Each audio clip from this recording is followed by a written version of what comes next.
Hello everyone. Welcome to the Post-Trauma Trophy Guide and Walkthrough. As always, I'm your guide for this video series.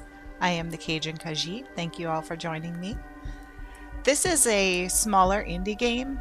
Many of you may not have heard of it, but it did make a few waves in the survival horror community. And this is going to be a very quick guide. It's not going to take very long at all to get through the entire game. So let's go ahead and get started. Here I'm just checking my settings to make absolutely sure that everything is the way it needs to be. This is where you go if you would like to change anything for yourself. Everything was fine for me. I didn't need to change anything. So let's go ahead and start a brand new game. And I chose normal difficulty because there are no difficulty related trophies. Please. No. Again.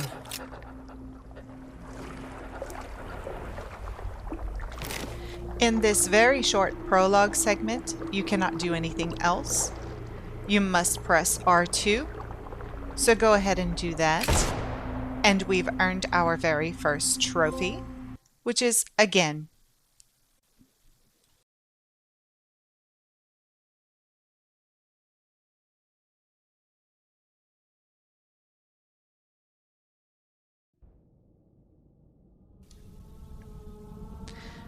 Just as a disclaimer, I will be skipping the majority of the cutscenes. This one in particular cannot be skipped. This is Roman. He is the character that we will mainly be playing.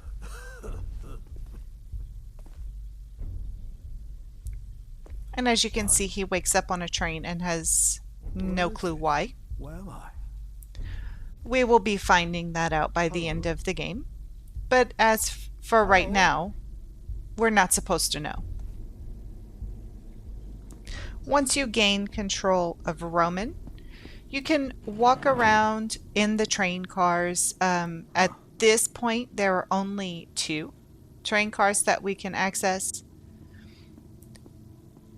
You can take a look at all of the different things on the wall, and you probably should, because throughout the game there will be a lot of environmental clues. This game doesn't hold your hand very much, but it's not particularly difficult. Here you can see that we have a combination lock, but we can't use it yet because there's a piece missing. And notice on the wall there's a triangle equals 1. We're going to need that information. Once you've finished here, go into the next train car and you'll see when the camera changes, on the right there's a blinking red light. Interact with that. You can skip the cutscene if you like. And then the door to the back of this train car is now open. Before we go on, take a look at this map. You'll see there's a red triangle on the blue track, and each colored track has a number inside of a square. Green 4, blue 1, black 2, and red 3. Those numbers are going to be important. We're going to need to do a little bit of addition once we get the next map, because some of this map is not clear. But just take a picture of this if you need to.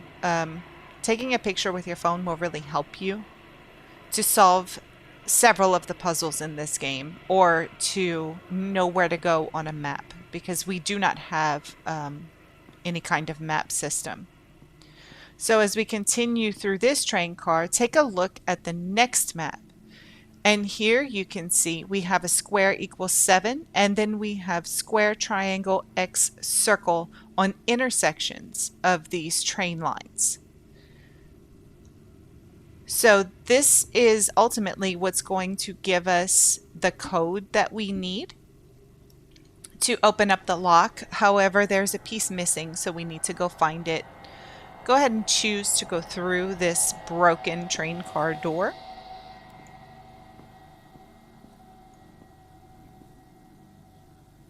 And you can see written on the floor and the walls, there's constantly codes where you have square, triangle, circle, X, triangle. It's written everywhere. That tells you the order of the numbers that have to go into this padlock. So maybe write that down somewhere. I always take notes. I don't know if you guys do. When you walk to the back of this train, there's a mannequin that has this padlock mechanism in its hand. Take that and then head back over to the padlock. We should have all the information that we need based on the maps that we've looked at and the code that was written on the walls. Here we're introduced to our flashlight. Just keep in mind that you can press up on the D-pad to toggle it on and off, and you will have to toggle it on and off quite a lot because of the shading. So as we come up to this padlock, you want to go into your inventory and choose the piece and use it. And then as for the code, we know it's square, triangle, circle, X, triangle. Those symbols equal up to 7, 1, 6, 5, 1. And the way we know that is by adding up the numbers of the lines at each intersection. Here you get the clever trophy for solving the train puzzle. This is the only puzzle related trophy that we get throughout the game. When you get into this room, just interact with the flashing button on the train and it will stop and we can get off. And then we'll run through this tunnel and we'll get just a little bit of credits showing us that we have now truly entered the game proper. While we have a quick little 30 seconds or so of Roman just running through the tunnel, just to let everyone know, the majority of this game is in fixed camera angles. There are a few sections where we play in first person as a different character, but mostly you don't have very much control over your camera. You are at the mercy of the camera angle that is provided. So just be aware of that before we get too deep into it, and don't get frustrated. It does sometimes make movement a little bit wonky, but overall it's not unpleasant and a vast improvement from old survival horror games.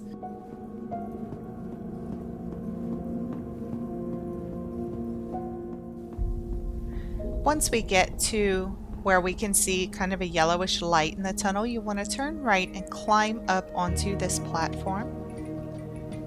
And we're going to head left because we cannot go right. You can interact with some of the items around here. Everything gives a little bit of information about the story.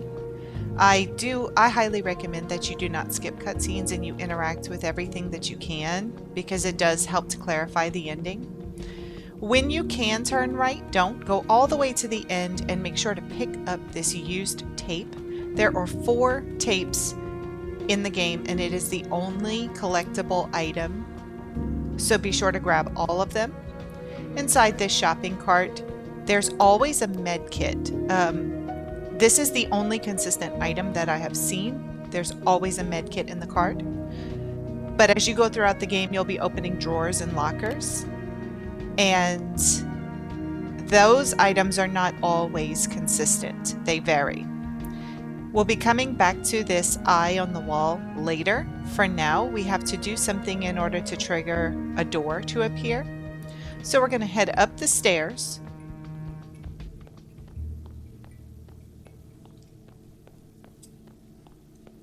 These are some pretty long stairs. And when we get to the end, be sure to interact with the closed gate. Once you interact with this gate, we can head back down the stairs, and where that eye was painted on the wall, there will now be a door there. Don't mind me going back and checking doors occasionally. I do tend to do that. I think it's a little bit of OCD to make sure that I've gotten absolutely everything. but a lot of the doors in this game are not going to open. So as we come back down here, there's now going to be a door in the wall where the eye was, and this is going to be our save room. In the save room, the first thing we're going to grab is the crowbar, which is on the shelf directly in front of us, and then we will go and interact with the radio on the table, and that's where we will do our saving, loading, and where we can listen to the tapes. Again. Here we are. I'm dealing with someone who's also strangely immune to the gloom. He's kind of like me, but let's be clear, he doesn't deserve this perk. No, he doesn't. So obviously we don't know who Carlos is at this point, but we will find out. We're going to get a few stories about a few different characters who are in what Carlos calls the gloom. Make sure to save while you're at the radio after you go ahead and listen to the tape, and then head back upstairs, and we're going to use this crowbar to force open the gate that we could not get through earlier.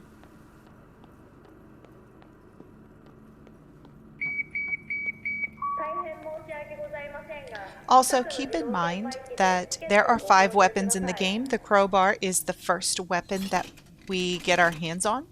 You want to make sure and find every weapon. We do get a trophy for finding all of those. Once the door is open, if you go over to the right, there isn't anything there just yet. It's this weird kind of fleshy hole with a light coming through it, and we're going to see that imagery several times. But we cannot do anything with that right now. So we need to go from where we entered through the gate. We need to go to the left to progress. This door cannot be opened yet, but we will be opening it later.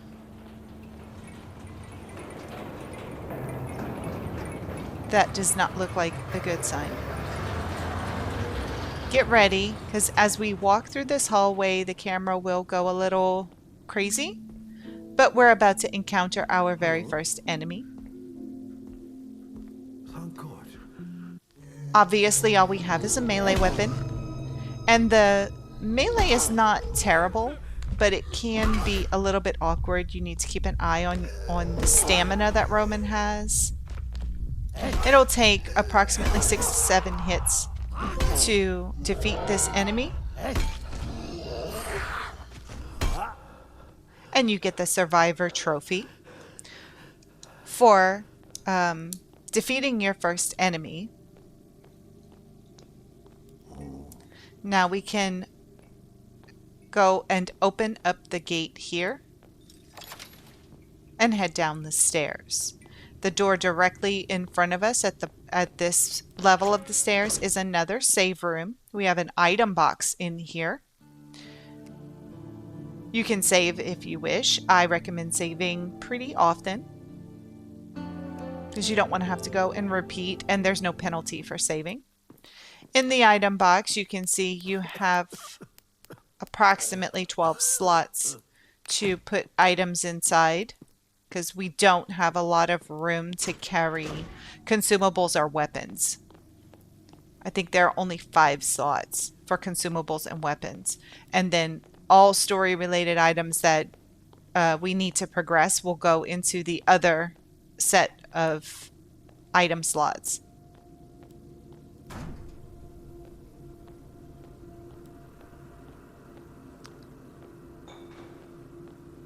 As we continue going down, you'll see there are tracks here. And you see on the wall, there is 3D written on the wall. We're going to need that for our puzzle coming up. So be sure and make a note of that. As we come along this side, you see 1C on the wall. We need a key card to open up this door, which we do not have yet.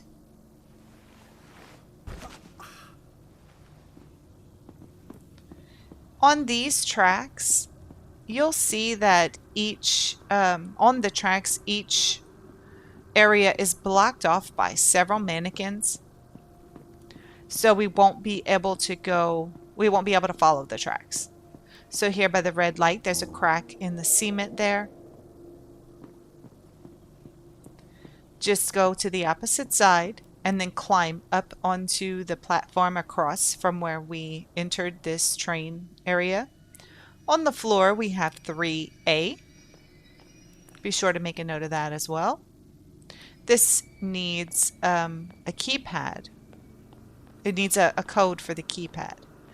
And 2B is over here on the wall. It is a little bit tougher to see, but that completes everything that we need for that particular puzzle. Now we're going to do like a smaller puzzle. In the first door on the left, when we enter this area, you can check the coffee pot, check the table. It always has a med kit. And then check inside the freezer. We want to take the ice block, bring it over to the coffee pot, select it from your inventory, and as it melts, it gives us a fuse. Once we leave this room, go to the left, and you'll see there's a fuse on this desk here, but we cannot reach it just yet.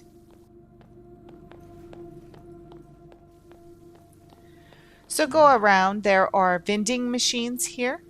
Go behind these vending machines and you'll see a hand poking out of one.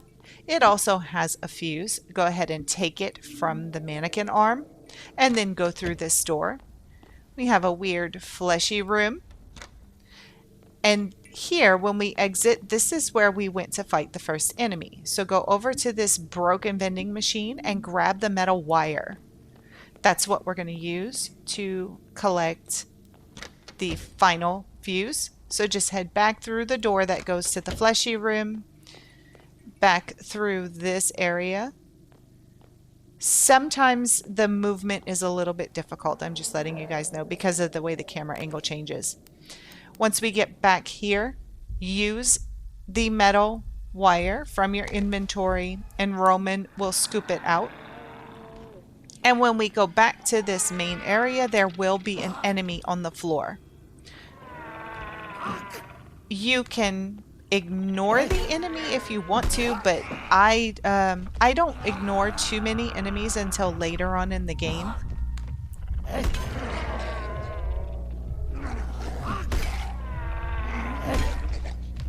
This one is actually one of the more difficult enemies, I think because he is so low to the ground.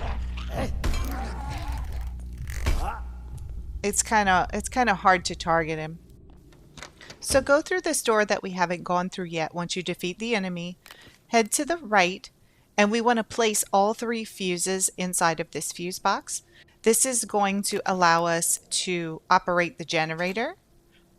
And once we go to the generator, which is right behind us, it's an orange generator, you're going to see that there are different switches that need to be flipped, and that's where the letter and number combination comes in. So we know that we need only one C. So I'm going to go over to the right, and there's a button on the top, a switch, flip it, and that activates C. Then we want to come down and flip the red A and B switch. And then over to the right, we want to flip the red D and A switch. That's going to give us 2 A's, and we only need 1 more. So I just go back over to the left, I'll flip the A switch, and then we can move over to the D and flip that one. Then go to the next D and the next B and flip those, and we get ourselves a key card. You don't have to pick it up, it automatically goes into your inventory. Sometimes that can be a little bit confusing. So as we head out, we need to go back to the opposite side of the tracks, so the platform across. Hop down, go back the way that we came, over by that red stoplight. And then we'll climb up to the other side.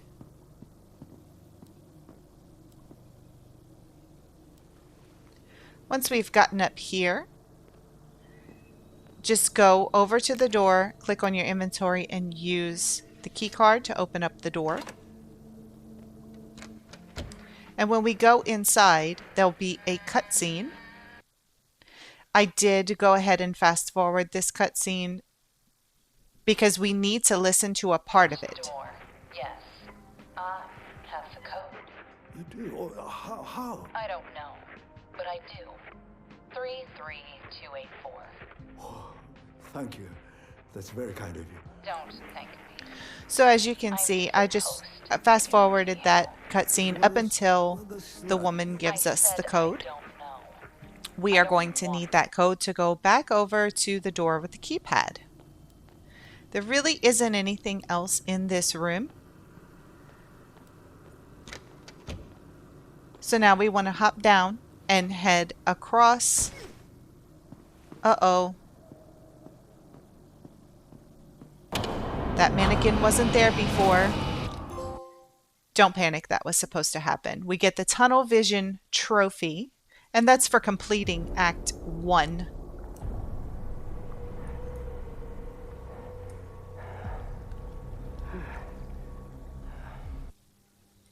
And here, we're now someone else in first person. When we come back in the next video, we'll be playing as Carlos. So thank you all so much for watching. Please like and subscribe if you're finding this guide helpful, and I can't wait to see everybody back here in part 2. Until then, Khajiit always has wares.